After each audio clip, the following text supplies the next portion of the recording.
aguardar uns minutinhos para o pessoal entrar.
Beleza.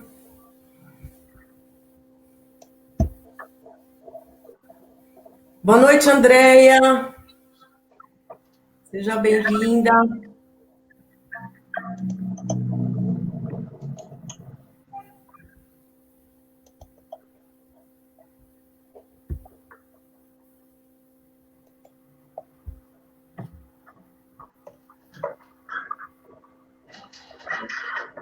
Estamos aguardando o pessoal entrar para a live.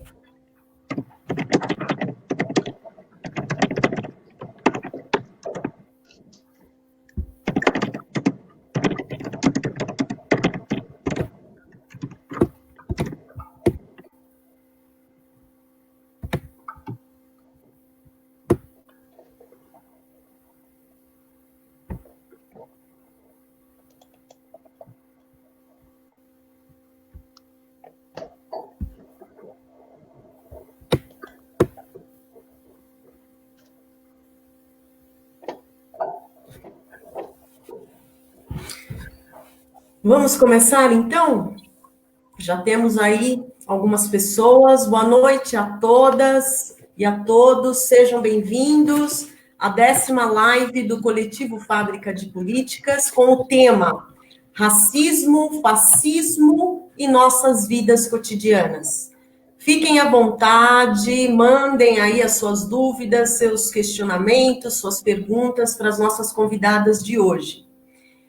Gostaria de cumprimentar a todos os integrantes do Coletivo Fábrica de Política, Marcela Parraguês, Kátia Ranieri, Camila Imperador, Gésner Dias, Giovanni Doratiotto, Marcelo Peixoto, Silmara Pereira, Maíra Bueno, que é uma das nossas convidadas dessa noite, Fernando Augusto e Rogério Bunho.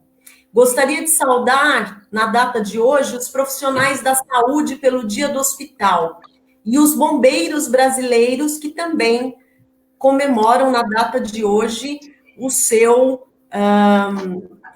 a sua existência enquanto bombeiros brasileiros.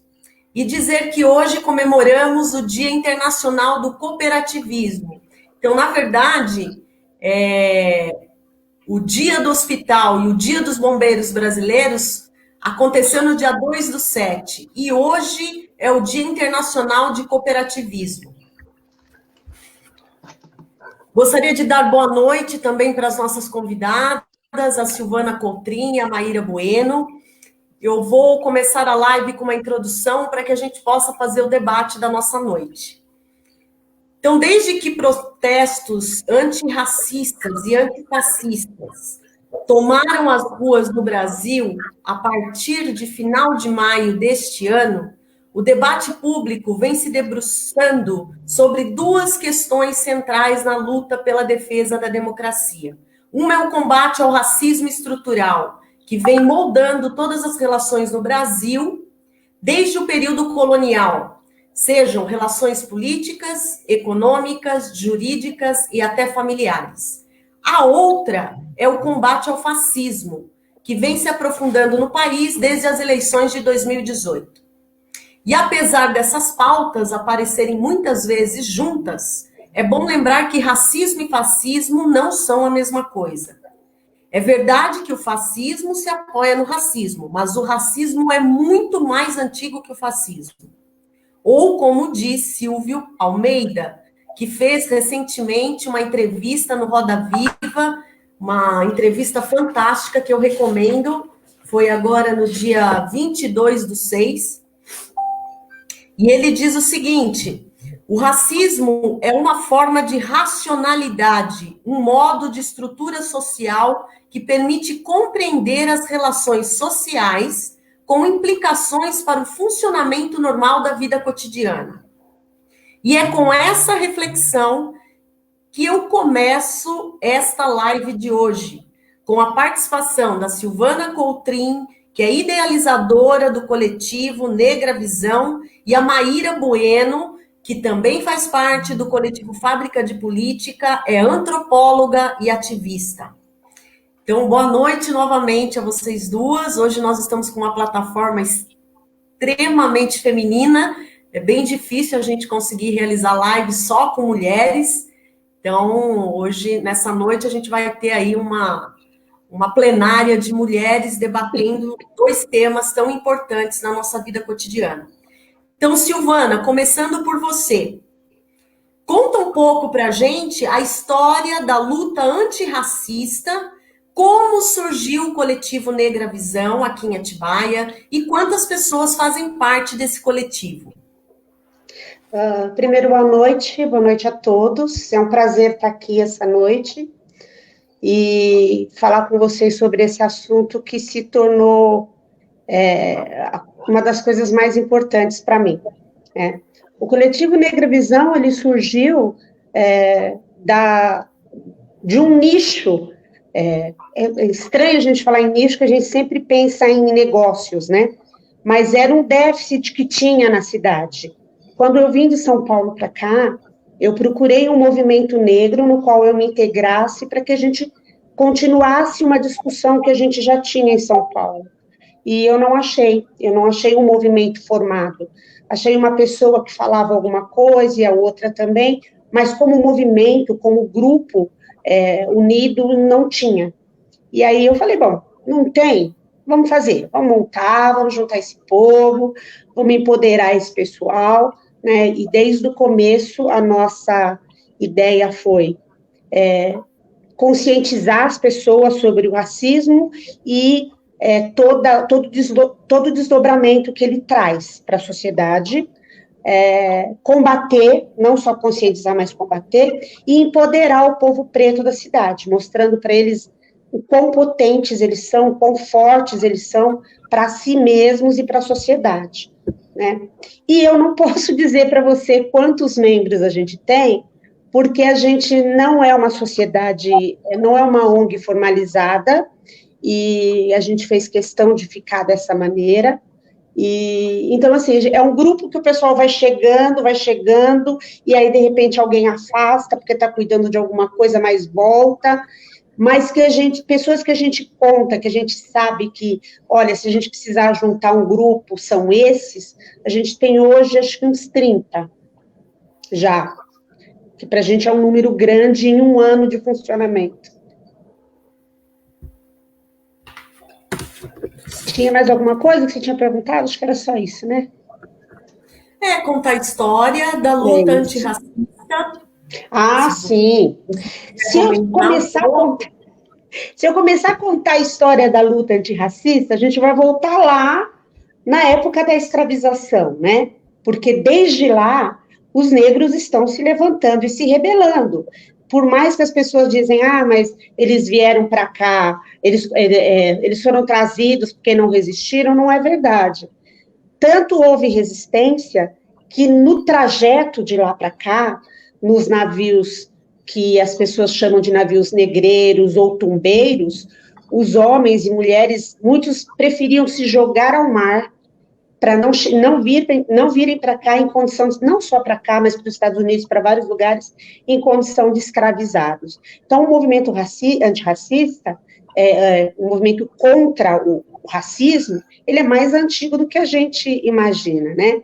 Ele está tomando corpo agora, ele está tomando nome, ele está tomando visibilidade agora, porque por conta desse movimento que houve nos Estados Unidos, as pessoas resolveram prestar um pouco mais de atenção do que estava acontecendo aqui no seu próprio quintal, né? Mas o movimento contra o racismo é bem antigo mesmo.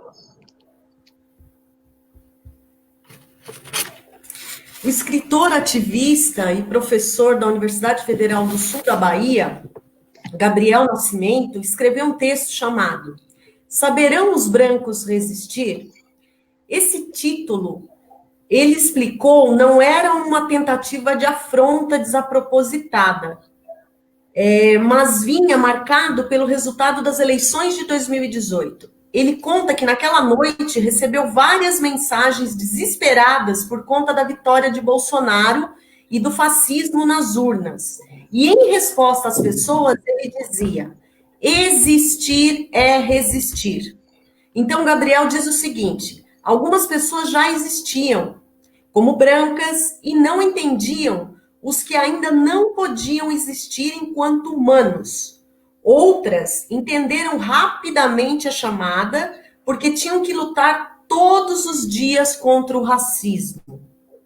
Continuar existindo num país que mais mata jovens negros no mundo era resistir.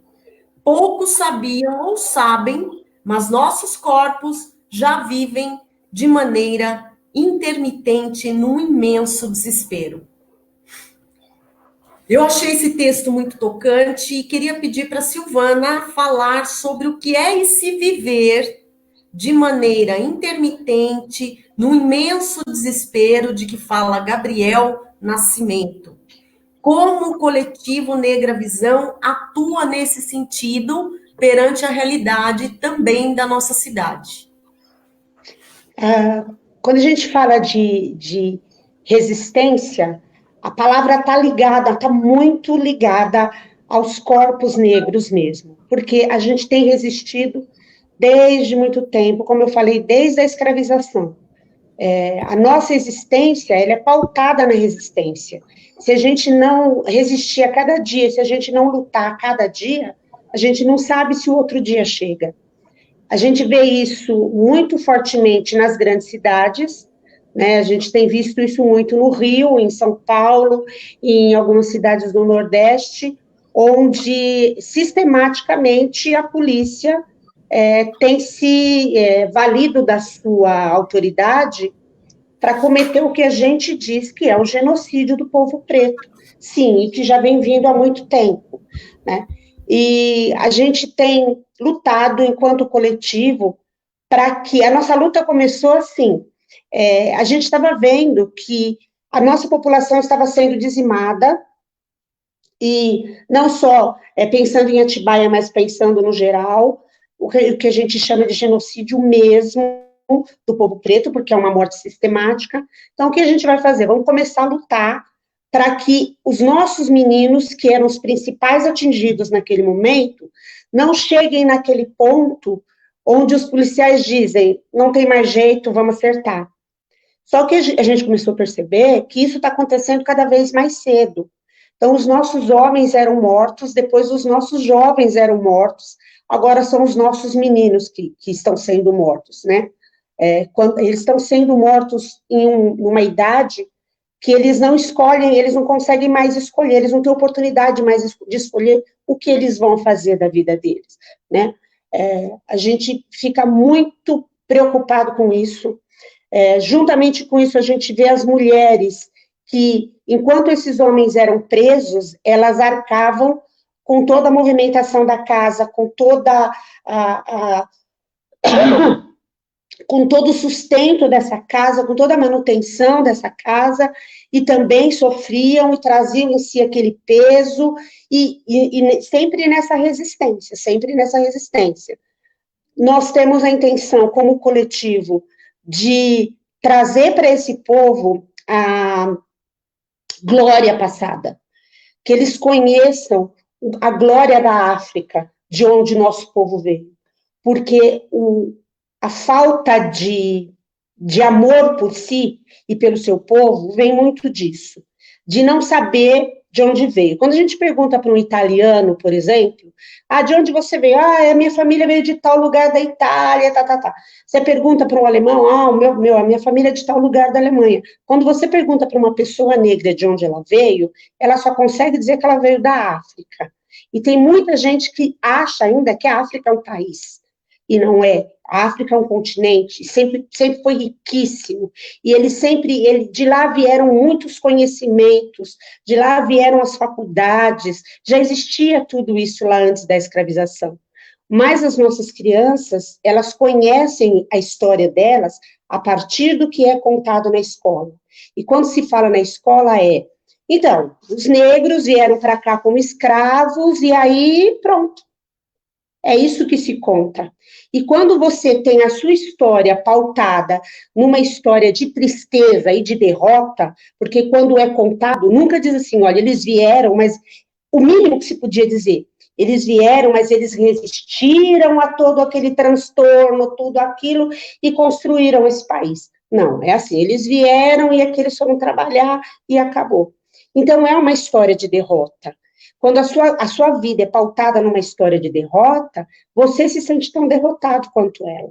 Então, o nosso papel, a gente assumiu esse início, porque a gente sabe que isso é uma coisa muito maior, de mostrar para essas pessoas o quão ricas elas são, o quão poderosas elas são, para que elas possam resgatar a sua autoestima, amar a si mesmo e a toda a população negra como um povo, como uma família, e sair desse lugar de auto-ódio, de tristeza e de mesmice que está.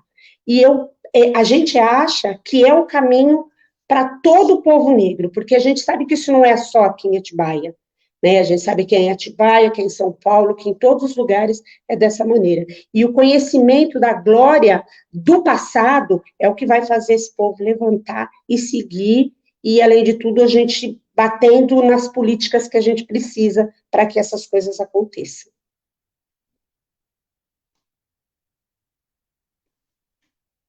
Sim.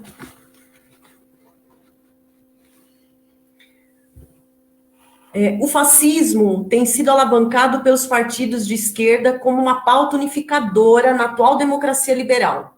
Por isso, existe uma pressão do próprio movimento antirracismo de que a luta racial deve estar no centro da luta antifascista se quisermos avançar na defesa da democracia plena.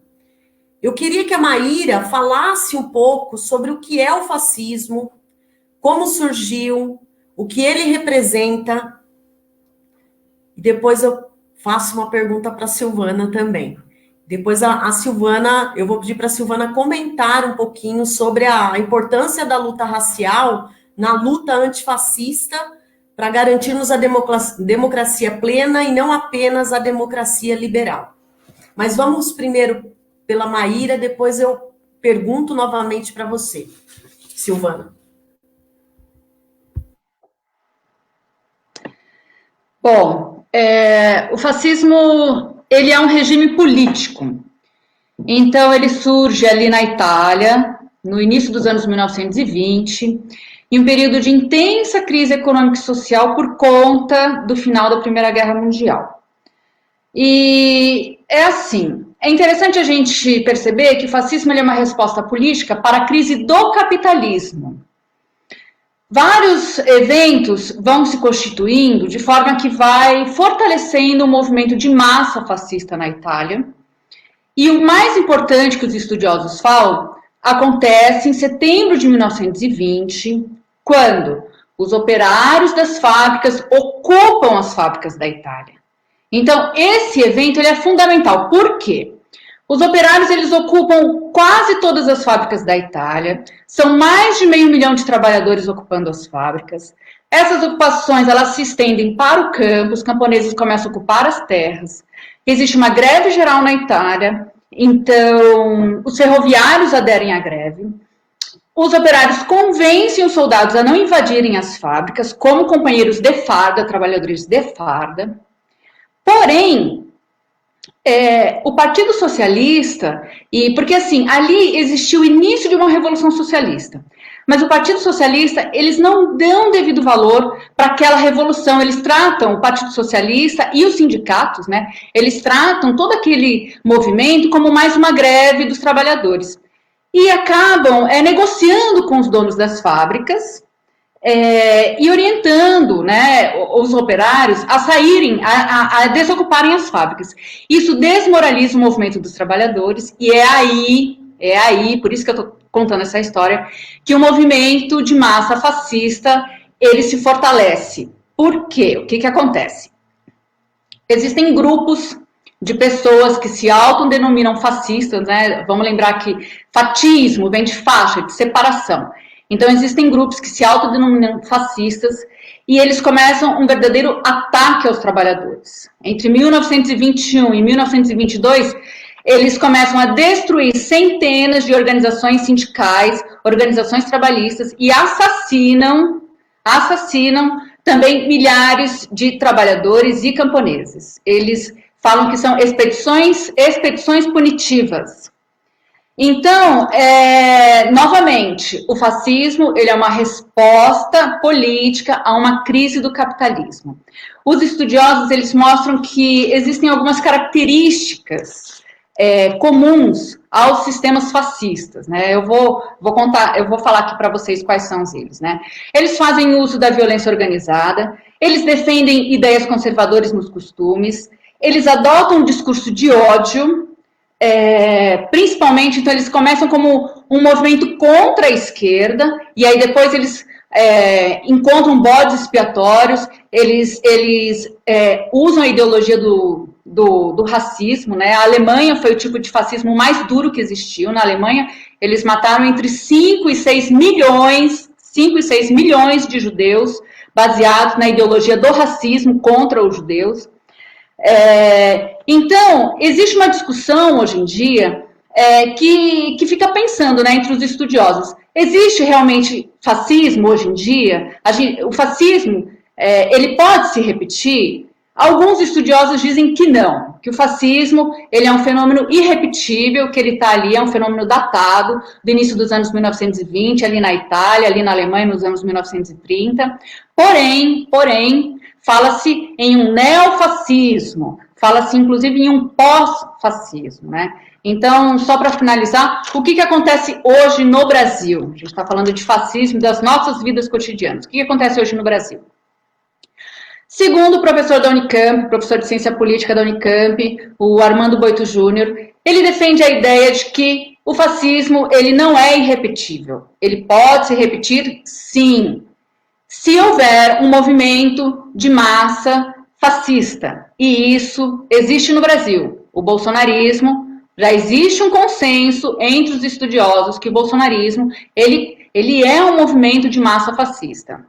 Também existe um consenso, já existe um consenso, porque assim, gente, quando o Bolsonaro foi eleito, ficou toda uma discussão, a gente já não pode falar de fascismo, é muito cedo para falar de fascismo. Hoje, depois de a gente está em 2020, já chegou a esse consenso. Não, existe fascismo no Brasil, vamos dar nome aos bois, vamos nomear aquilo que se é, porque o bolsonarismo é um movimento de massa fascista, porque existe uma ideologia fascista que governa o país. Então, o nosso presidente, ele utiliza dessa ideologia fascista para governar o nosso país. O que ainda não existe é uma ditadura fascista, né? A gente ainda vive uma democracia, é uma democracia em crise, Ela não é uma democracia plena, é uma democracia em crise, mas ainda não estamos sob a ditadura fascista. Porém, precisamos tomar cuidado. A gente viu aí o acampamento dos 300, por exemplo, é um grupo paramilitar. É isso que a gente fala de um movimento de massa fascista. É um grupo paramilitar. Ainda bem que prenderam a Sara Giromoni lá, que chamam de Sarah Winter, mas ela estava ali com um movimento de caçar a esquerda. E assim, é muito importante a gente também perceber que a esquerda é um nome genérico que se dá a todas as pessoas que são contra a ideologia fascista.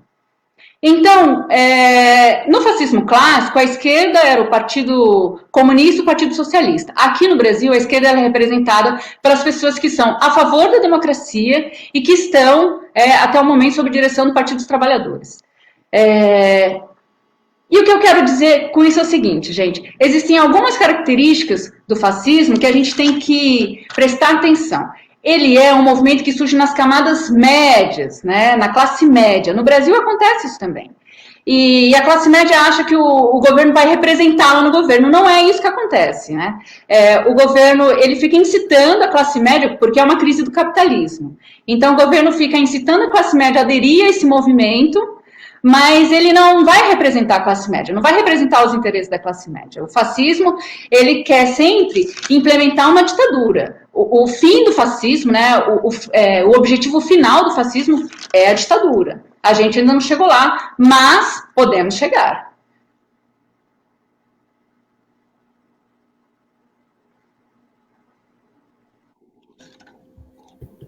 É o regime totalitário. O regime totalitário, exatamente. Ainda não estamos no regime totalitário, mas precisamos tomar cuidado e nomear o que se é para fazer a luta prática, né? Porém, se não tomarmos cuidado, como você disse, estamos a caminho de. Então, vamos lá. E, Silvana, voltando para você, né, a pergunta que eu fiz era que a Maíra falasse um pouquinho sobre o fascismo, como surgiu, o que ele representa, e que você comentasse sobre a importância da luta racial na luta antifascista. Para que a gente consiga aí garantir a democracia plena e não a democracia somente liberal. Quando a gente fala de racismo, a gente fala também de um poder capitalista. E aí está a ligação entre o racismo e o fascismo. Porque o racismo, ele sempre foi praticado e mantido pela ótica capitalista, pelo poder capitalista. Então, assim, os negros são colocados para trabalhar, para garantir a riqueza para os brancos. Então, nada mais quando a gente fala assim, por que o racismo existiu? Por que as pessoas são divididas? Porque é o poder de quem se arvorou, é o poder de quem se arvorou num lugar, num patamar, de colocar o outro para trabalhar por ele. Então, o racismo, ele está muito ligado ao capitalismo, à medida de que os negros estão em lugares de serem mandados, e eles são mantidos nesses lugares por uma série de coisas, é um sistema que mantém o negro neste lugar de subserviente, nesse lugar de não crescer, nesse lugar de não conseguir chegar nos lugares de poder, nos lugares de libertação. E quando a gente fala de libertação, é financeira, sim, porque a gente tem consciência de que a gente é impedido de chegar em lugares onde um branco chega com muita facilidade. E muitas vezes, isso é inconsciente até para quem faz isso, mas ele foi ensinado assim, é um sistema que é feito assim, entendeu? Então, se a gente não tratar dessa questão, desse povo que está marginalizado, por ser obrigado a trazer capital, com tudo que foi dito por ele e para ele, desde que ele veio para cá. Você não vai conseguir. Não adianta você tentar chegar naquele lugar, seu lugar é aqui. Então, seu lugar é aqui embaixo, mantendo o capital para quem está mais lá em cima. Não adianta você querer chegar lá em cima. Então, se a gente não trouxer essa luta, essa discussão também para essa luta de antifascista, a gente não vai conseguir progredir muito. porque o racismo está na base do capitalismo mesmo. E se o fascismo é um sistema que foi criado para, na verdade, lutar contra o capitalismo, ele está fazendo justamente o contrário, né? Porque ele está mantendo, na verdade, a gente no lugar, ele tá separando mais ainda. Os que vão trabalhar para aqueles que vão ganhar. Não dá para a gente lutar pela democracia se a gente não entrar nessa luta racial junto.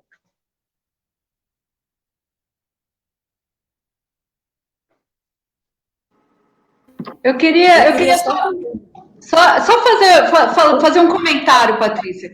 É que, assim, quando a gente fala de fascismo, a gente acha muito distante, né? Porque aconteceu no início, né, dos anos 1920. Mas é assim, né? Só para a gente lembrar que o fascismo, quando ele se instaura ali na Itália, ele surge num quadro democrático, né? Quando Mussolini ele se torna o líder da nação como primeiro-ministro, ele está ali num quadro democrático. A ditadura ela vai vir depois. E os horrores do nazismo, a mesma coisa. Então, o discurso de ódio, eu acho que é muito importante a gente frisar que esse sistema, né, o regime fascista, a ideologia fascista, ele utiliza de um discurso de ódio que faz com que todas as pessoas que estão ali propensas a aderir a esse discurso, elas se tornem as próprias pessoas que vão aniquilar o outro, né? Então, não é só o Estado, né? Que nem a Alemanha fez uma política de morte, de execução dos corpos judeus, mas não é só o Estado que vai aniquilar, as próprias pessoas vão se sentir empoderadas para matar o outro a partir desse discurso de ódio. Então, é fundamental a gente debater cada vez mais e refutar cada vez mais essa questão do discurso de ódio e trazer a pauta, né, da luta racial para dentro da pauta antifascista, porque no Brasil a gente também tem essa questão que é diferente dos países europeus. Sim. Tem toda essa história, né, da escravidão, então, enfim, a luta é grande. Patrícia, vai lá. Não, eu ia comentar a questão da fala da Silvana, e que é muito interessante, que o Silvio Almeida comenta na entrevista dele na Roda Viva. Como a gente está falando de racismo estrutural, ele diz o seguinte: olha, não basta apenas ocupar os espaços institucionais com representabilidade, por exemplo, citando o pleito eleitoral de 2020. Então, ele diz, olha, isso é a pontinha do iceberg. O que a gente precisa, e ele enfatizou muito na entrevista dele, é construir agenda pública, política, é discutir com a sociedade como é que a gente pode, de fato, priorizar uma agenda política para exatamente pensar que a raça tem que ser superada. E aí ele diz, olha, a gente tem que pensar a questão do trabalho, da economia, das próprias instituições e da educação. Enquanto a educação não debater essa questão, não confrontar a normalização desses parâmetros racializados, não vamos avançar. E ele diz que toda tentativa é interessante, porém, nós não vamos conseguir uma ruptura significativa, que é o que ele propõe de que a raça tem que ser superada. Só isso que eu queria comentar. E tem uma questão também interessante que a Maíra falou, e que a Hannah Arendt fala num trecho do livro Origens do Totalitarismo, que ela comenta que ao mesmo tempo, né, que como que os políticos têm usado aí fake news para se fortalecer ao mesmo tempo que convencem seus apoiadores de que a imprensa mente. Então, essa questão também da forma como o fascismo utiliza da mídia, do controle das informações, para que a gente tenha a ilusão de que o conhecimento que nos chega é um conhecimento verdadeiro, de fato, e a gente passa a acreditar nisso.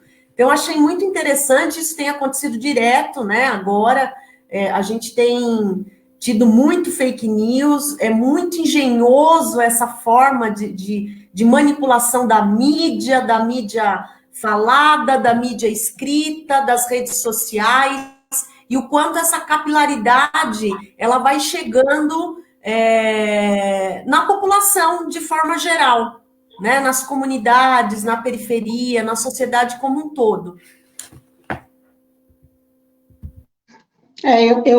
Eu só penso assim, eu não defendo, não estou aqui para defender Lula e PT, mas eu tenho uma visão que é assim, já se começou lá atrás uma demonização da esquerda.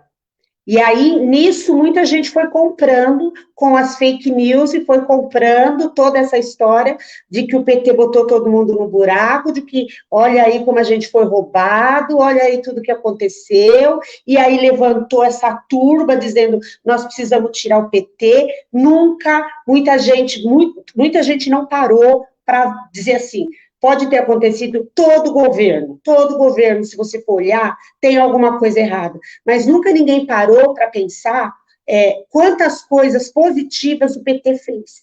Na época do governo do PT, foi a época que o povo, e principalmente a gente falando do povo preto, conseguiu coisas que não tinha conseguido há muito tempo atrás. Quantos de nós queria ir estudar, queria ir para a faculdade, tinha vontade, e os pais incentivavam, e não tinham condições de chegar lá, até que veio essa coisa da cota, que a gente não vai dizer também, ai, que legal o Lula, porque também é um reconhecimento da luta do movimento negro, mas houve esse reconhecimento, pelo menos, e os nossos puderam chegar lá nas faculdades. Aí, quando eles levantam essa turba dizendo que isso tudo é mentira, chegou um ponto que eles começaram a dizer que tinham mais negros que brancos nas universidades por causa das cotas. E aí a gente começa a pensar, de onde foi que eles tiraram essa ideia, meu Deus do céu? E começa a vir em nós um medo de que, assim, bom, agora como tem mais negros que brancos na faculdade, vamos acabar com as cotas? Porque não precisa mais. E não é verdade isso. Não é verdade isso. Se você pegar qualquer estudante negro de universidade, perguntar para ele quantos alunos negros tem na sua sala de aula, você vai saber que isso é mentira. Vai saber que isso é mentira. E aí essa coisa vai crescendo. E a gente vai vendo os nossos direitos sendo jogados no chão. E quando eu falo isso, eu falo não só como mulher negra, mas como parte da população que está na base da pirâmide. São aqueles que trabalham para colocar comida na mesa da gente e dos outros, entendeu? Na verdade, a gente põe comida na nossa mesa e riqueza na mesa dos outros. Eu sempre digo isso. E aí a gente vê os nossos direitos sendo tirados e a gente vê uma outra questão que vem nessa onda do fascismo, que por mais que digam que não tem, a gente está vendo acontecer, é armar essa população toda, é liberar a arma para 300 mil pessoas aí, sem porte, sem isso, sem aquilo, e a gente sabe quem vai morrer. Porque junto com isso, continua essa questão de que o negro tem um perfil de bandido. A polícia é ensinada que, quando eles estão lá no curso deles lá, eles recebem um perfil do bandido, o perfil do marginal. E quando a gente lê, a gente fala preto. Então, você pega isso, já essa polícia que tem essa visão, mais essa liberação das armas que ele está querendo trazer, quem é que vai morrer?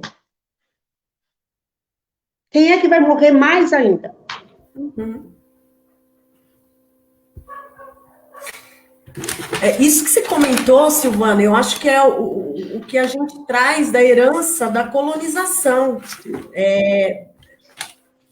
daquele período do conceito americano, né, de que negro não tem capacidade, negro não é inteligente, negro não pode ocupar os melhores lugares, porque a Europa defendia brancos, cristãos e homens.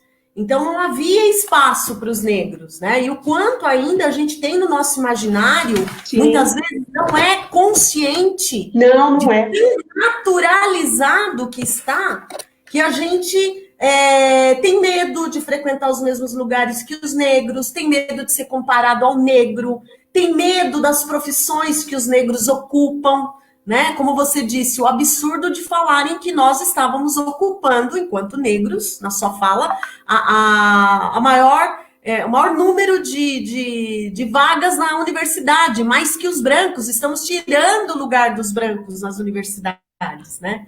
Então, acho que isso vem como um resquício desse racismo estrutural que a gente traz, que está naturalizado e que forma esse tipo de pensamento. E até em expressões racistas que a gente tem, né? Mulato, pessoa de cor, né? Denegrir. Então, tudo isso está muito presente. E ainda tem gente que diz que não existe racismo no Brasil.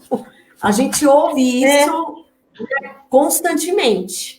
Essa semana eu estava falando com alguém mesmo nas redes, e a pessoa falou, mas em Atibaia não existe tanto. Eu falei, então, se a gente conhece Atibaias diferentes, porque aqui também tem e tem bastante, né? A gente, enquanto não passa na frente dos olhos da gente, a gente faz de conta que não existe. E mesmo quando passa, muitas vezes fala, eu acho que nem era isso. Acho que nem era isso que estava acontecendo. Porque é muito complicado você admitir que você traz isso dentro de você, né? Que a pessoa traz isso dentro de si. Essa questão de que aprendeu que os negros eram inferiores, que não aprendiam, que eram vagabundos, que, sabe? Hoje tem professoras em sala de aula que não se aplicam em alunos negros porque acham que não vale a pena. Então, é muito duro isso, é muito duro. E em contrapartida, é o que eu estava falando antes, o negro, ele foi tão condicionado e ele foi tão ensinado que ele não aprendia e que aquele é o lugar dele.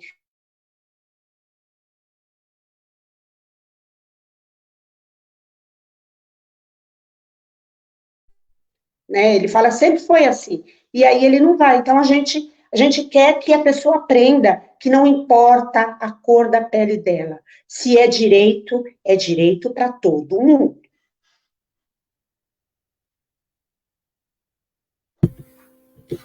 Vamos lá, então. Eu tenho lido que os movimentos neonazistas vêm se formando no Brasil com base na noção de que existe uma ameaça de genocídio branco. Cada coisa, né? Maíra, o que define um fascista e por que eles acreditam nessas ideias de genocídio branco?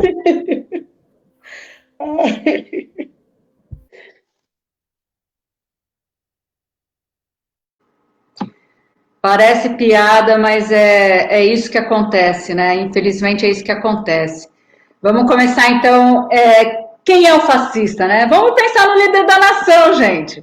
Ele é o maior exemplo de um fascista, né? Já existe um consenso entre os estudiosos de que ele é sim um fascista, não é só alguém com uma personalidade fascista, um louco, como o pessoal gosta de dizer, ele é louco. Não, ele é fascista, né?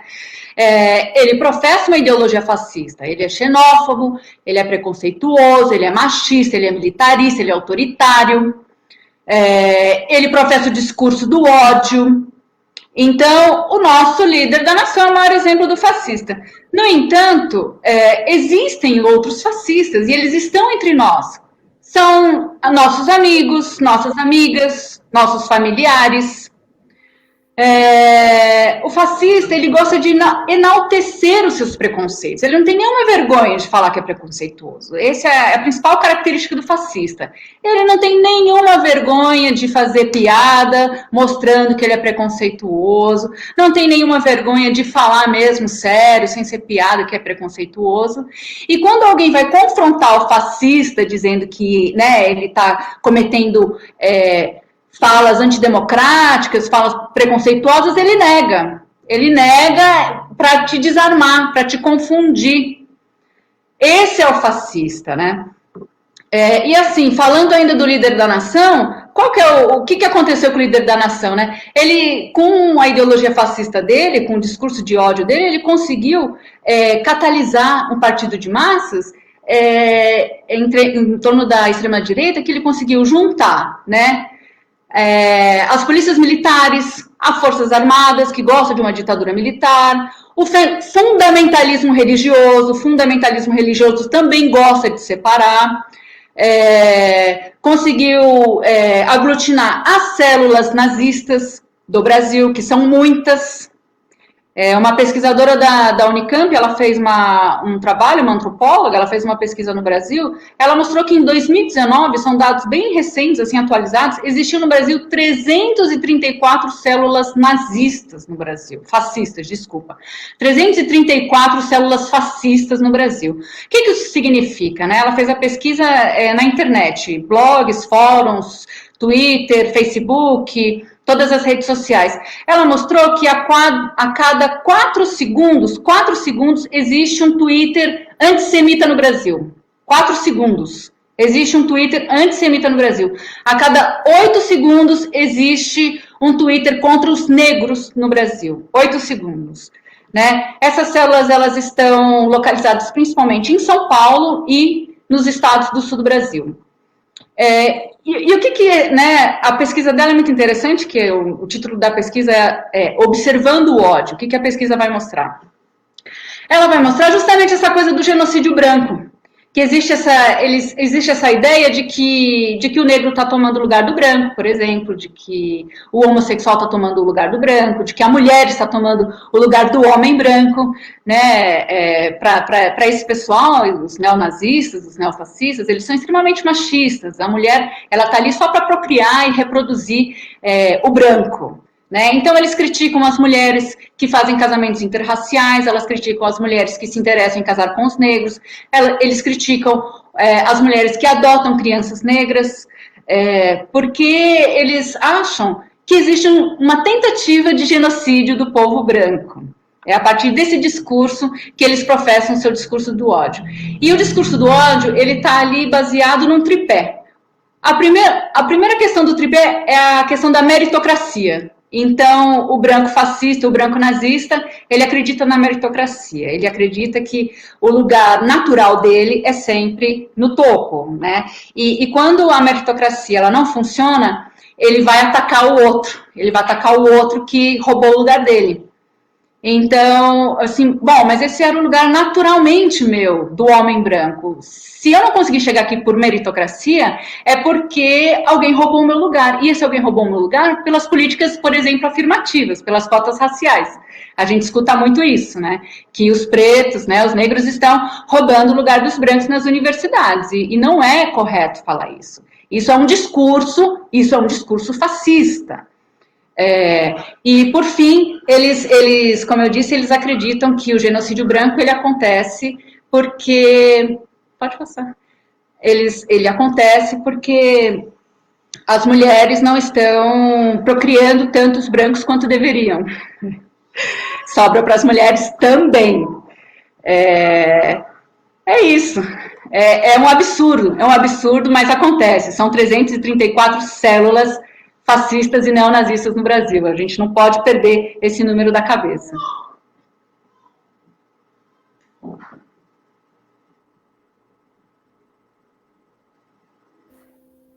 Abrir o microfone, senão não dá para falar.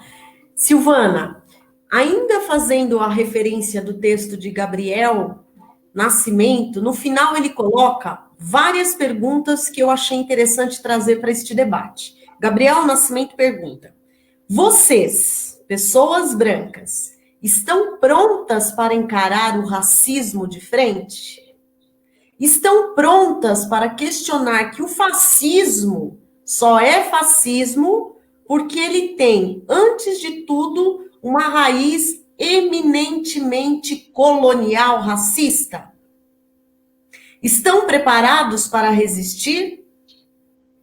Estão de prontidão para entender que, sim, precisam ser cobrados 24 horas por dia, 7 dias por semana, por causa do racismo?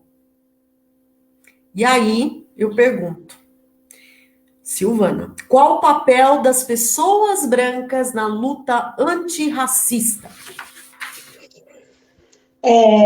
A gente tem uma palavra que a gente usa muito para o povo negro, que é descolonizar a mente. Que é tirar de dentro da mente essa ideia que foi colocada em nós de que nós somos colonizados. E essa palavra, ela serve também para o povo branco. Então, vocês têm que tirar da mente de vocês essa ideia de que vocês ainda são colonizadores. Ou seja, que vocês são os detentores do poder e da chibata. Então, essa palavra, ela funciona para os dois lados. Ela funciona para os dois lados, né? Eu aprendi esses dias uma outra palavra que é mais pertinente, que é decolonialidade. Porque eles dizem que colonizar diz sobre região, sobre espaço. E colonialidade fala sobre mentalidade. Então, a gente precisa decolonializar as mentes, tanto os negros quanto os brancos. Tirar de dentro de nós essa ideia de que um é submisso ao outro. Para as duas partes. Então, o negro ele tem que perder essa coisa de que ele é inferior ao branco, e o branco tem que perder essa ideia de que ele é superior. Daí, já parte muita coisa. Porque não adianta a pessoa dizer assim, realmente, olha, eu acho que realmente ele tem culpa, então eu vou dar 1 quilo de arroz para minha vizinha que é negra, para ajudar ela um pouco. Você ajuda a matar a fome dela, mas isso não tem nada a ver com luta antirracista. Isso não tem nada a ver. Primeira coisa que você tem que fazer é perder essa coisa na cabeça. E quando eu falo você, eu falo de sistema branco, não falo de pessoa, né? Perder isso de que você é superior e que você pode todas as coisas, e saber que você, dentro dos seus privilégios, você tem obrigação de abrir porta para quem até hoje está preso embaixo desses seus privilégios, né? É difícil abrir mão de privilégio? Mas muitas vezes é necessário. E só de você pensar, de você falar, eu tenho um privilégio, isso já abre uma porta. E aí você tem que olhar em volta para ver se você tem um privilégio, quem não tem o que você tem? E o que você pode fazer para que isso seja mais igual?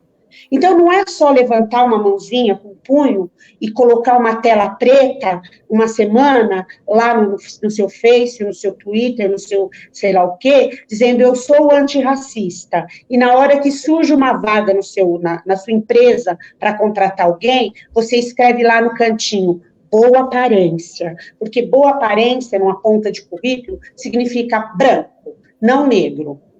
Não adianta você pôr uma mãozinha lá e você fazer discurso de que é antirracista, se na hora da ação, se na hora que você entra você está dentro de um restaurante, vai entrar uma pessoa negra e o dono do restaurante fala não vai entrar, você não vai lá na frente e faz alguma coisa. Não adianta, é só palavra. E a gente não está precisando de palavra. Desculpa, palavra a gente conhece bastante. A gente tem bastante. A gente precisa que quem entre na luta antirracista entre com ação. E a ação começa na mudança de pensamento. Não é ação vazia. Porque uma ação vazia você faz hoje, amanhã ela acaba. Quando você muda dentro da sua mente, isso vira uma questão pessoal sua, que é deixar para trás todas as suas ações racistas até hoje e mudar a sua posição e fazer o possível e o impossível para mudar a posição do outro também. É quando você é funcionária, empregada, e o seu chefe disser para você, vamos contratar alguém aí, e vamos, só não quero neguinha no meu balcão, você fala, opa, como assim? Nem não precisa afrontar o seu chefe para perder teu emprego, porque ninguém também quer perder o emprego, mas existem maneiras de falar com a pessoa, e você pode fazer isso sim. Não se omitir das coisas. Inclusive, que a gente tem falado ultimamente, na questão financeira, é assim, procura projetos pretos para apoiar. Procura projetos de teatro, que tiram esses meninos que o racismo colocou na marginalidade. São projetos que estão levantando esses meninos, tirando essas meninas desses lugares. Ajuda a bancar um projeto desse. Ajuda, isso faz muita diferença. Tem muito projeto aí, tem muita gente aí querendo levantar a autoestima desse povo negro para pôr esse povo negro a trabalhar, e eles precisam de ajuda sim. Precisam, e é obrigação do antirracista também fazer isso. Tem uma coisa interessante que o Silvio de Almeida fala e que vai de encontro com o que você acabou de dizer, Silvana. Como é que as instituições, como é que os empresários, né, podem ajudar? Discurso é bom, né? O discurso é bom, mas a gente tem que começar. Primeira coisa que você pontuou é a desconstrução. Sim. Né? Reconhecer que somos racistas e desconstruir os estereótipos, os estigmas, os preconceitos que nós temos, que é uma construção histórica. O segundo passo, ele diz o seguinte: não adianta levantar a bandeira de ser antirracista, né? Não adianta se você, por exemplo, é branco e não ajuda o negro a construir o seu próprio espaço. Você não tem que dar o seu espaço para o negro poder se beneficiar. Ele citou, por exemplo, o que está acontecendo nas redes sociais de muitas pessoas públicas, famosas, doarem o seu Instagram, a sua página, para que pessoas negras se utilizem para que elas consigam ter um número maior de seguidores, por exemplo. Ele diz, não é assim. Você, enquanto branco, tem que ajudar essas pessoas negras a construírem o seu próprio espaço. E cada vez mais você que é branco, tentar criar espaços em comuns com essas pessoas, né? Então, é muito interessante porque vem de encontro com a sua fala. E aí ele diz uma coisa interessante, que os brancos também são uma criação do racismo e que a gente precisa desconstruir esse lugar.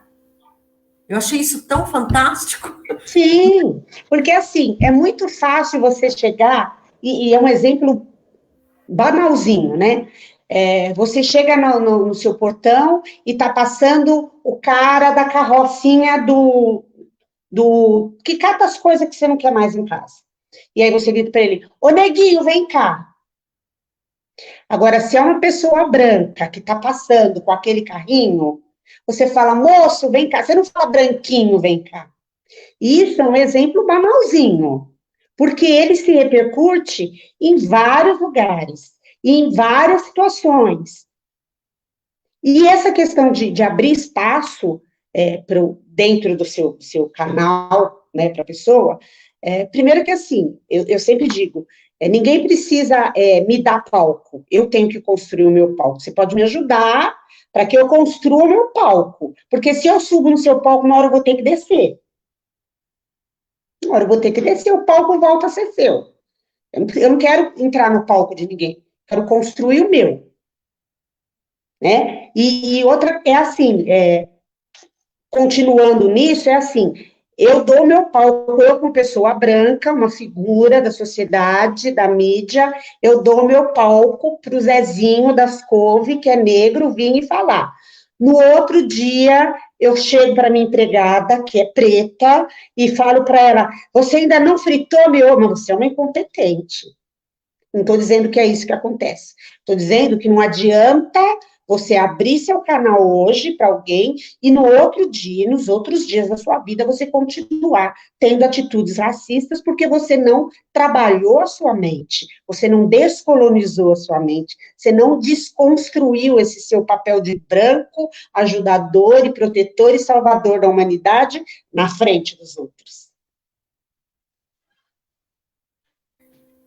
Eu estou fazendo um curso na Rede Nacional de Promotoras Legais Populares. E é muito interessante que teve uma fala de uma promotora legal popular que chegou uma pessoa até a porta da casa dela e ela é negra. E ela foi atender, a pessoa falou assim, chama a sua patroa para mim. Ela falou que ela está tão habituada a isso que hoje ela já nem mais responde, ela ignora. Né? Então, esses constrangimentos das nossas vidas cotidianas com pequenos exemplos, como você citou, e isso deve acontecer muito em situações onde você tem a empregada doméstica da sua casa, né, ou a pessoa que te ajuda nos afazeres domésticos quando ela é negra. Então, uma coisa é o discurso, na prática é outra. Muitas vezes eles não deixam nem essas pessoas comerem juntos na mesma mesa, compartilhar do almoço, do jantar ou de um café da tarde, simplesmente porque ela é negra, né? Então, essa incoerência, e é bem isso que você falou, eu acho que, claro, vocês precisam ocupar espaços institucionais, isso é importante, porém, é como você disse, vocês têm total capacidade e potência de construir, né, os próprios espaços de protagonismo, de empoderamento, de fala, de lugar de fala, e não precisa do branco para isso. Se ele não atrapalhar, já está de bom tamanho. Pois é. Então, e veja o quanto a gente tem de potencial criativo, de inteligência, de habilidade, de criatividade com essa juventude negra. Sim. Vamos falar aí do grupo de teatro da Wanda. Eu esqueço o Camélias. Coletivo Camélias. Eu falo outro nome de flor. Então, gente, eles são maravilhosos, com uma inteligência, uma capacidade artística e criativa fantástica. Né?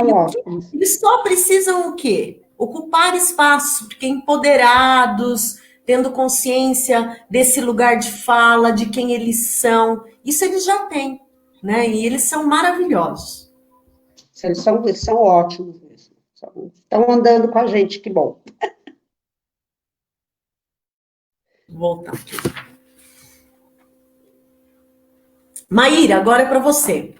Tem sido recorrente no debate ainda hoje a noção de que tanto faz o regime político para o movimento popular. Ou seja, existe a ideia de que tanto na ditadura, seja fascista ou militar, como na democracia, a opressão sobre o trabalhador e a trabalhadora em geral, sejam operários, trabalhadores rurais, entregadores de aplicativo, empregadas domésticas, é a mesma. O que você acha disso? Ou seja, qual o impacto do fascismo nas nossas vidas enquanto um povo diverso, com suas singularidades de classe, gênero, etnia e raça?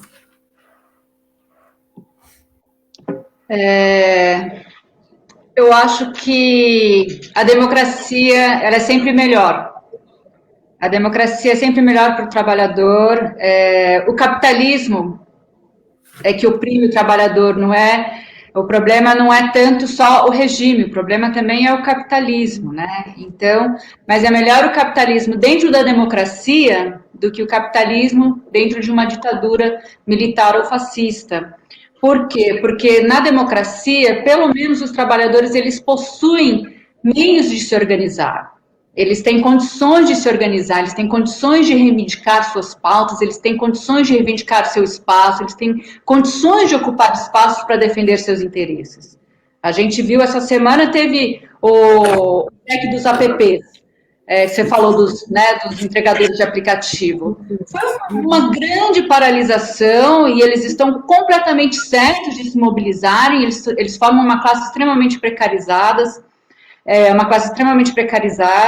e se fosse numa ditadura, jamais eles poderiam fazer o que eles fizeram essa semana.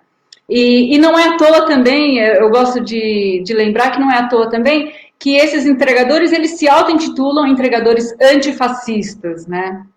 Então, eles compõem uma classe precarizada que está se organizando, né? Se você acompanha aí o movimento do Galo, que é o líder, né? Ele mostra que para organizar também não foi fácil organizar os trabalhadores, muitos achavam que ele estava sendo cooptado pelo Partido Trabalhador, né, pelo PT, que ele era comunista, e ele falava para os trabalhadores, assim, não, gente, a gente precisa reivindicar nossos direitos, é o mínimo que a gente precisa, é de alimentação durante a jornada e de segurança, principalmente segurança sanitária nesse contexto de Covid. E o pessoal mandava ele para Cuba, né, falava assim, vai para Cuba, você é comunista? Assim, não sou comunista. É o mínimo que a gente... É o nosso direito ter alimentação durante a jornada de trabalho. É nosso direito. E é curioso, porque você vê, mesmo alguns trabalhadores sofrendo, né, essa precarização, eles não percebiam isso. Eles não percebiam que é o direito deles, enquanto trabalhador, ter acesso à alimentação durante a jornada de trabalho. Eles não percebiam que é direito dele, enquanto trabalhador, ter a segurança sanitária durante esse contexto de Covid.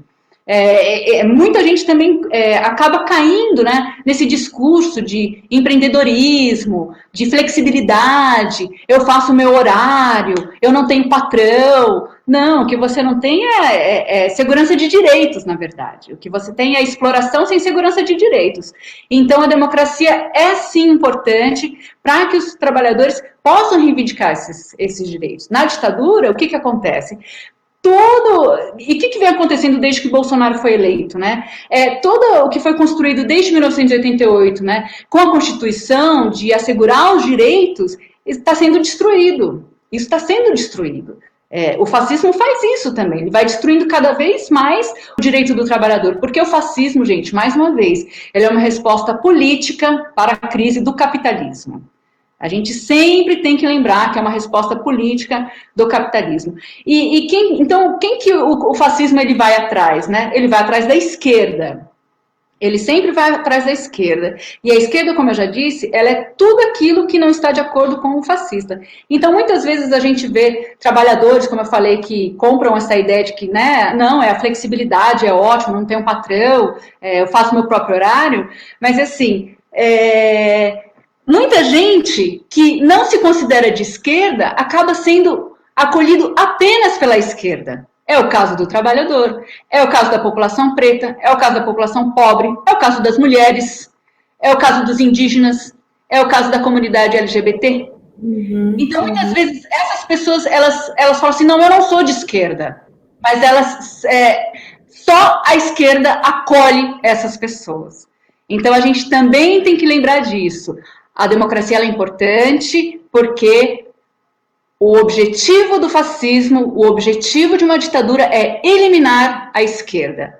E ao eliminar a esquerda, elimina-se toda a possibilidade de debate sobre assegurar o direito para essas populações, né? Então, o nosso país é extremamente diverso, não tem como a gente adotar esse discurso da família de bem, porque a família de bem é a minoria no nosso país, não é a maioria. A família de bem é composta por homens e mulheres, em sua maioria brancos e conservadores, extremamente fascistas. É isso, democracia sempre.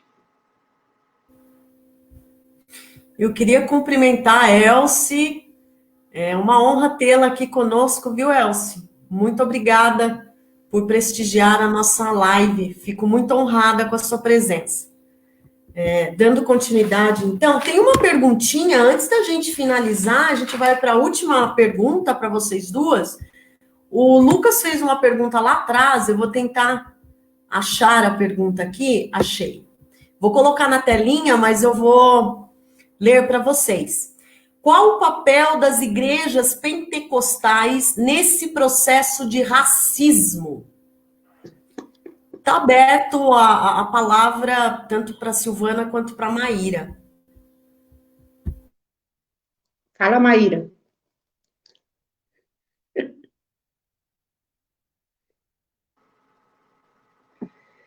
Olha, gente, eu não conheço muito as igrejas pentecostais, mas o que eu sei é que elas são extremamente conservadoras. Então, essa questão do conservadorismo, ele está muito ligado também com o racismo, com o fascismo. Só que, assim, as igrejas pentecostais, elas acabaram ocupando muitos espaços de populações pretas. Então, ela vem com esse discurso também da meritocracia, ela vem com esse discurso de que você só não se dá bem na vida porque você não trabalha o suficiente. Ela vem com um discurso extremamente machista. Então, não é só racista, mas é machista, e muitas vezes acaba doutrinando, né, a pessoa para uma opinião que não reflete exatamente a vida que ela leva. Acaba tirando ela da própria realidade, né?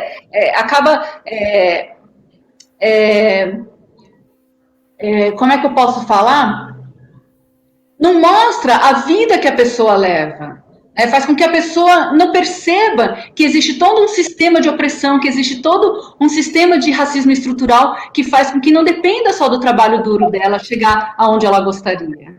É claro que depende de trabalho duro a gente, né, conseguir conquistar os nossos objetivos, mas existe toda uma estrutura que vai fazendo com que você não consiga sair do lugar que você está. É claro que existe toda uma estrutura que o branco ele já sai lá na frente e os outros saem lá para trás. Então não é essa questão da meritocracia, ela tem que ser muito combatida. A meritocracia, como eu já disse, ela é o primeiro discurso que o supremacista branco ele se apoia para mostrar que o lugar natural do branco é onde ele quiser. Mas não existe meritocracia, gente, no nosso sistema que a gente vive. Então, é sempre bom a gente lembrar do discurso das igrejas, que é um discurso conservador, que é um discurso que ele camufla a realidade.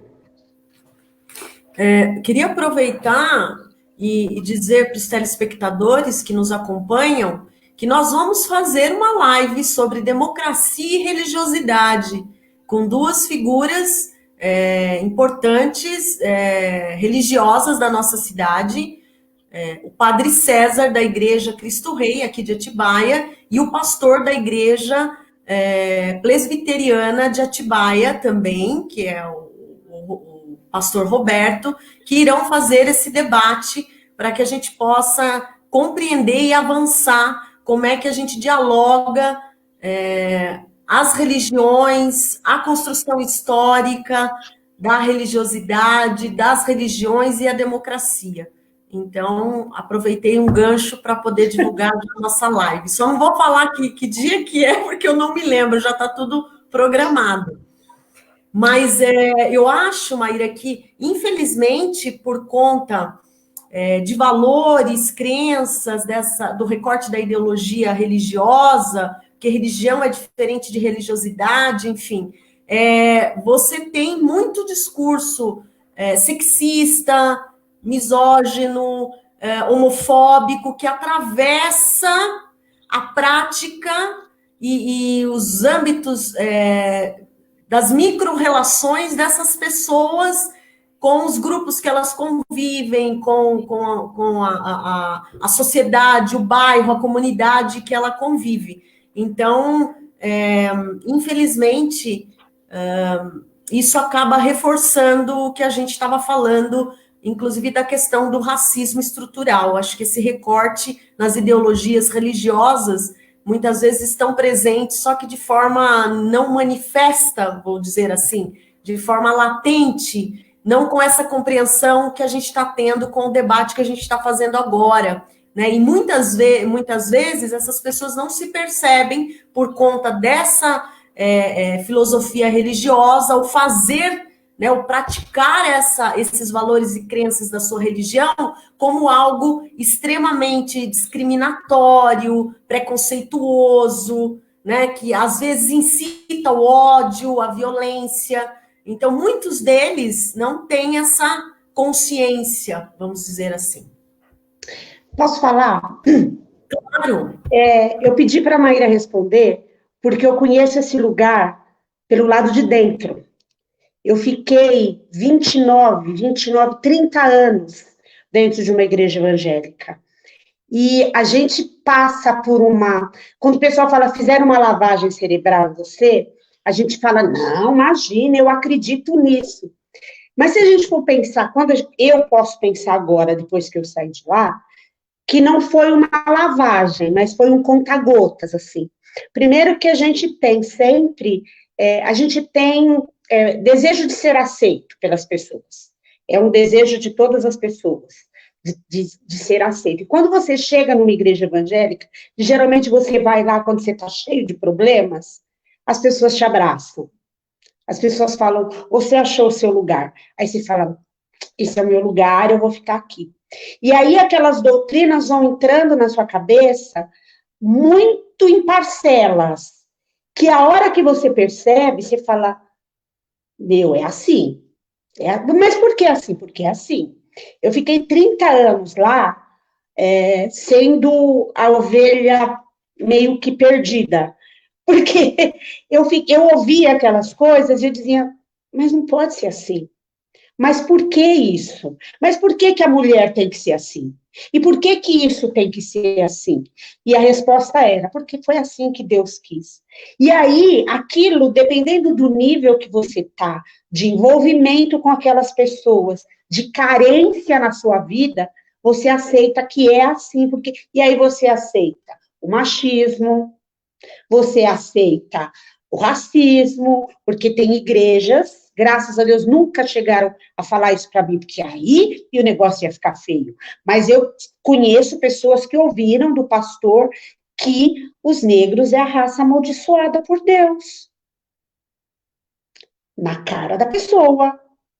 Entendeu? Então, assim, é um lugar que ele te conforta e ele te alimenta com coisas que, se você deixar, você está reproduzindo lá fora, fora daquele ambiente de igreja, e que acaba corrompendo a sua vida, dependendo do nível que você está. Não estou dizendo que a igreja é ruim, porque eu estaria cuspindo no prato que eu comi, porque durante um tempo eu tive necessidade e ela me alimentou, mas eu não posso dizer, é o lugar perfeito.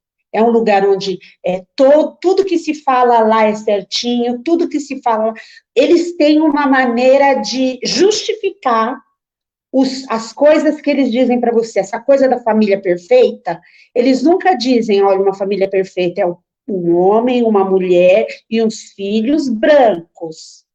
Mas nas entrelinhas, você começa a perceber que alguma coisa na sua família não está junto com aquela família. E aí, quando fala assim, a menina namorou, está namorando com um rapaz fora da igreja, ela já corre o risco de ser corrompida. Por quê? Porque ela pode escutar coisas que abrem os olhos dela para as coisas que estão acontecendo ali. Então, eles são realmente acolhedores, eles ajudam as pessoas, mas hoje eu posso dizer que são doutrinas que não são tão sadias, as doutrinas da igreja, não estou dizendo doutrinas bíblicas, não estou dizendo que o que a Bíblia diz, porque quem sou eu para discutir Bíblia? Eu discuto as instituições pelas quais eu passei, as maneiras pelas quais os pastores conduziam as coisas, e eu digo que eu saí definitivamente em setembro de 2018, na eleição de Bolsonaro, e eu não preciso nem dizer por quê. Eu incluiria na tua fala pessoas com deficiência, né? Então, tem uma tendência de colocar a questão racial, a pessoa com deficiência, a pessoa que tem uma opção sexual diferente do que é o padrão, que está normatizado. Sim. Então, tudo que é diversidade, que é diferente, inclusive da família margarina, pai, mulher, homem, mulher, filhos. Então, tudo que foge do padrão, da normatização, para eles, é difícil compreender isso quando não entra nessa questão que você colocou de demonizar as pessoas, né, de culpabilizar, olha, você é assim, ou se você teve um filho com deficiência, ou se você tem essa cor, ou se o seu filho tem uma opção sexual diferente, é porque alguma coisa você fez de errado, Deus está te castigando, né? E essa carga é uma carga muito perversa. É muito pesada. Pela dificuldade que eles têm de lidar com a diversidade em todos os sentidos. E só isso que eu queria.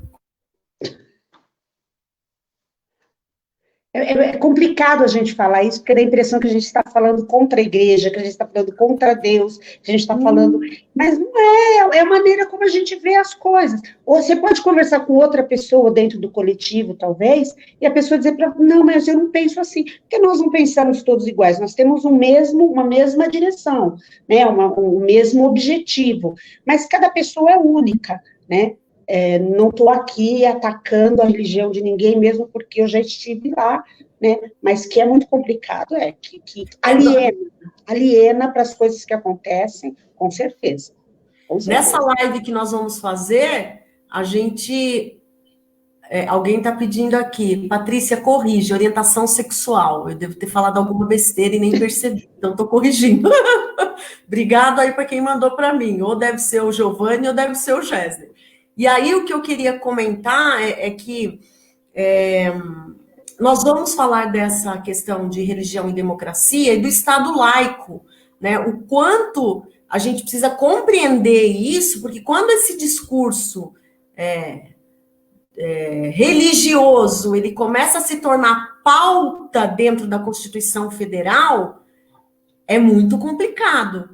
Então, isso na live que nós vamos fazer, a gente vai debater muito isso, a questão do Estado laico, da religião, do conceito do que é religião, religiosidade, como é que isso entra para as pautas de políticas públicas, como é que a gente está vivendo isso nesse cenário, com essa gestão, com esse governo federal.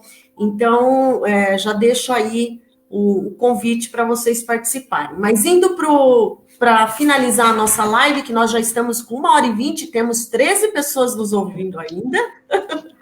Então, vamos lá. Aí eu queria que vocês duas falassem um pouquinho o que a gente pode fazer de fato. E aí, pensando assim, menos é mais. Porque muitas vezes a gente fica imaginando que para a gente transformar precisa partir de coisas muito grandiosas. E eu acho que não. Hoje, na minha vida profissional e pessoal, eu penso que menos é sempre mais. Então, como é que a gente pode, partindo desse conceito que menos é sempre mais, combater o racismo e o fascismo no dia a dia, no cotidiano, como também na agenda política, como foi dita pelo Silvio Almeida e que a gente comentou aqui. Então, eu queria que vocês duas falassem um pouquinho para a gente finalizar, e aí depois eu dou um recadinho e a gente encerra. Bom, eu já falei, né, o que eu acho que tem que ser feito a nível pessoal, que é, primeiro, não atrapalhar o trajeto do povo preto. Segundo, descolonizar sua mente, tomar ciência dos seus privilégios e entrar na luta antirracista de corpo e alma, né? Eu acho que são as 3 premissas aí. Agora, enquanto poder público, uma coisa em Atibaia que eu senti, que eu tenho certeza que é necessário, é uma comissão, alguma coisa que trate da igualdade racial, que não tem e deveria, e a partir desse lugar, várias ações podem ser tomadas. Fazer cumprir a lei 10.639 nas escolas, né, que é uma lei de 2003 e que aqui em Atibaia não é cumprida. Não só não é cumprida em Atibaia, como em 98% do país, mas é uma coisa muito importante. Então, minimamente começar a fazer cumprir as leis que já existem, para que o racismo diminua ao longo do tempo até que um dia ele termine, né, fazer cumprir essas leis e criar esses mecanismos onde não existe, para que haja uma conversa, para que haja gente trabalhando realmente em prol disso. Eu acho que isso já é um grande passo.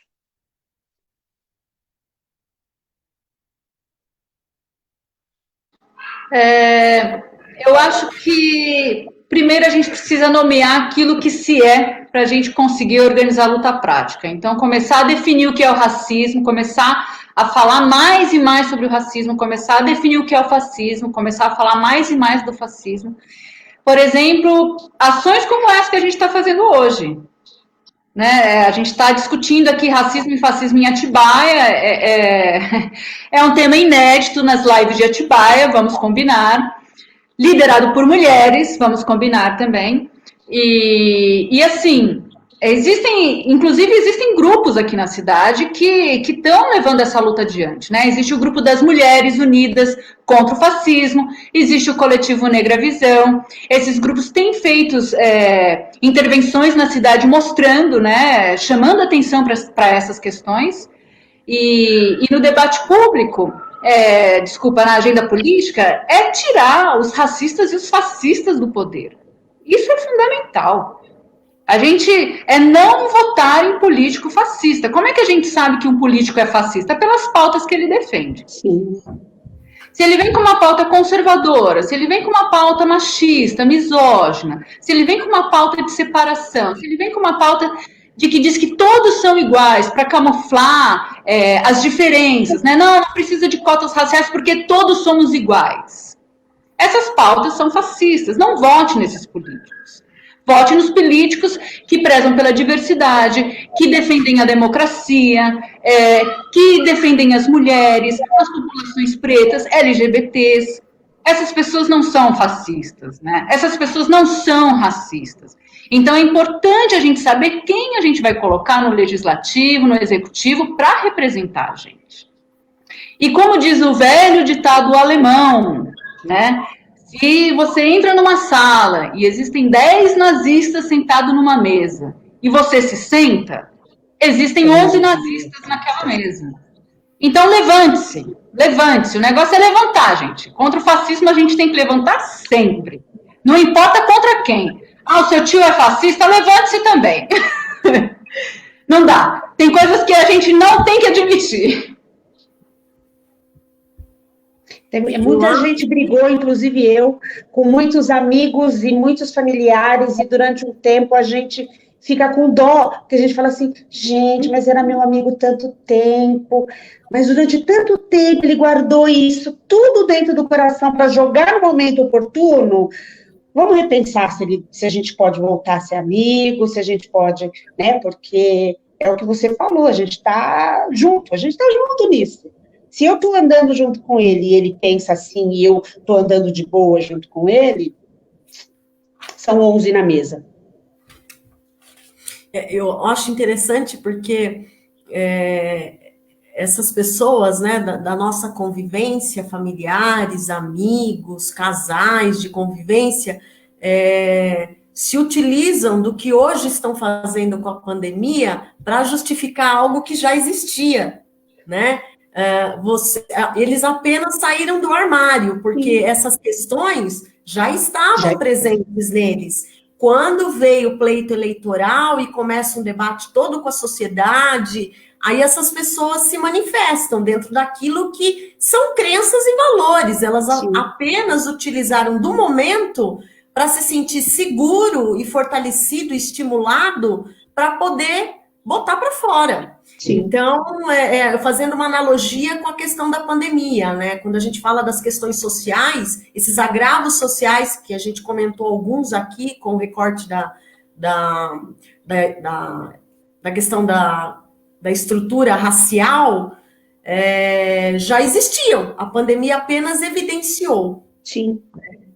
E infelizmente, nem todas as pessoas têm... sabem, né? A gente tem muita dificuldade de dialogar com pessoas que pensam diferente da gente, né? Inclusive tem um documentário do Papo de Homem, do He4She, que fala exatamente disso. Um documentário sobre essa questão, como dialogar com pessoas que pensam diferente da gente, dentro desse patamar que você e a Maíra comentaram, dessas questões do racismo, do fascismo, da democracia, das cotas raciais, e o quanto as pessoas nesse lugar do discurso também são muito violentas, né? Sim. Muito violentas. Elas não conseguem nos ouvir no que a gente tem para dizer. O fato da gente falar que é a favor, só de falar que é a favor, pronto. Eles já somos colocadas num lugar, se somos mulheres ainda, se somos mulheres pretas ainda, né, Silvana? Piora um pouco a questão. Sim. Então, vamos lá, meninas, eu queria agradecer imensamente, foi, assim, maravilhoso, gratificante, uma honra estar com vocês duas, que são grandes guerreiras, mulheres extraordinárias. A Silvana, eu conheci a Silvana numa plenária da Câmara Municipal, num momento bem complicado de uma pauta que estava sendo debatida e votada na Câmara Municipal, e ali começou o nosso namoro. E a Maíra também, que foi na Unifaat, ela dava aula... Você estava grávida, eu acho, né, Maíra? Estava grávida do segundo, né? Ou era do primeiro? Do primeiro filho. É. E a gente se cruzava nos corredores, porque eu dava aula antes e ela saiu, ela dava antes a aula e eu chegava, a gente transitava na saída de uma aula para outra. E assim começou o nosso namoro, depois esse namoro foi interrompido e a gente se encontrou outro dia na praça, ali do Fórum Cidadania, e o namoro recomeça novamente. Então, é uma honra e uma gratidão poder tê-las como ativistas da nossa cidade. O Coletivo Negra Visão é muito importante para a nossa cidade nunca teve um movimento como esse, a Maíra também com o movimento das mulheres fascistas, eu incluo aqui... Antifascistas, pelo amor de Deus! Eu falho hoje, desculpa, gente. Tem alguém me corrigindo aqui. Ai, meu Deus, desculpa. Eu não sou fascista, pelo amor de Deus! Foi um ato falho, Depois da terapia, a minha analista explica. E aí também concluindo, colocando aí as promotoras legais populares, na qual a Silvana foi uma das formadoras, e a gente está tentando resgatar o movimento por conta da pandemia. A gente teve que interromper a nossa programação da segunda formação aqui no município de Atibaia, mas eu acredito que agora, participando da rede nacional, a gente vai conseguir dar um gás para esse processo, e aí fazer com que o próprio coletivo de teatro, de arte, da Wanda, fala o nome. Coletivo Camélias. Coletivo Camélias, tem também o coletivo do Paulinho, do pessoal lá do ICJ. Então, essas ações, esses movimentos que são na comunidade, na periferia, nas capilaridades, que são os movimentos importantes que fazem a diferença, que levam o debate, como a Maíra falou, vamos debater mais, vamos conversar mais, vamos fazer mais lives presenciais e online. É dessa forma, se a gente levar o conhecimento, a informação e ouvi-los no que eles têm para dizer, que eles têm muita coisa para dizer para a gente, né? E a gente consegue, talvez, transformar a nossa sociedade e o lugar que a gente mora. Eu acredito muito nessa forma de fazer política da polis, da cidade, que vocês estão fomentando aí, como mulheres. Isso é muito importante para a gente. Para quem conhece Atibaia, mora aqui há muitos anos, foi criada aqui, movimentos sociais é algo um pouco novo, né, para a gente, de alguns anos para cá. E não com segmentos tão importantes quanto de vocês. Deve ter até de LGBTQIA+, só que eu desconheço, mas espero que... Não tem ainda, mas a gente já está articulando. Já. Vai ter, com certeza, com certeza. Então, eu queria só agradecer, muito obrigada, estamos terminando com 1h32. Eu vou só passar um recadinho, que nós teremos amanhã, para quem está nos ouvindo, nós teremos amanhã uma live, excepcionalmente, do Coletivo Fábrica de Política, às 19 horas, sobre um tema muito importante, pouco debatido na sociedade, principalmente para quem é da área da educação. Nós vamos falar de educação inclusiva e o modelo biopsicossocial, especificamente para os DIs, para os deficientes intelectuais, para os autistas. Então, por favor, participem, nós teremos debatedoras fantásticas, 2 mães de autistas, uma delas é uma ativista que defendeu um projeto de lei na Câmara Municipal da cidade de São Paulo. Então, por favor, participem, teremos uma advogada que é especialista nisso também, é outra bancada feminina amanhã, hein? Às 19 horas, no mesmo canal aí do Facebook, e esperamos todos vocês amanhã. Gratidão enorme para vocês duas. Muito obrigada e bom fim de semana. Obrigada, obrigada. Deixa eu só colocar aqui, tem alguns comentários, deixa eu só colocar para todo mundo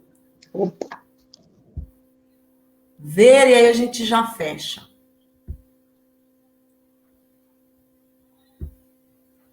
Olha, a Janaína participou. Janaína. Legal.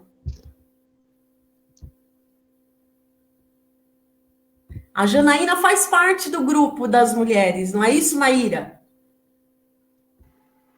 Muitas mulheres fazem parte do grupo das mulheres. O grupo de mulheres contra o fascismo está com 300 mulheres. Muitas mulheres. Muito legal. Então, colocamos todos aqui. E agora eu vou fechar a live. Um beijão para vocês, uma boa noite, um bom fim de semana para todo mundo. Obrigada, tchau.